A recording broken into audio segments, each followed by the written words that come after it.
Hi everyone! Unboxing muna tayo na nabili ko sa Shopee. Actually treadmill siya. And this is the box. May mga cover yung dulo niya. And mahirap siyang buksan kasi balot na balot talaga siya. So, try natin. Ayan, yung loob. May styrofoam and yung mga screw. And then, may free na jumping rope.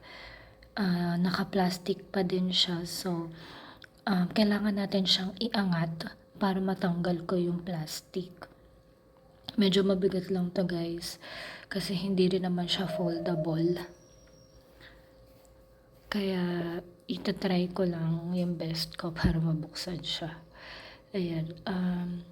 Makikita natin dito na may dent yung magkabilang dulo kasi siguro ipinilit nila yung screw hindi naman kasya.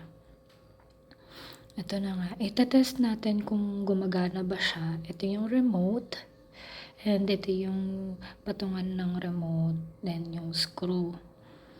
Yung handrail niya medyo mabigat and hindi nakatama yung paglalagyan ng screw nung handrail doon sa pad natin.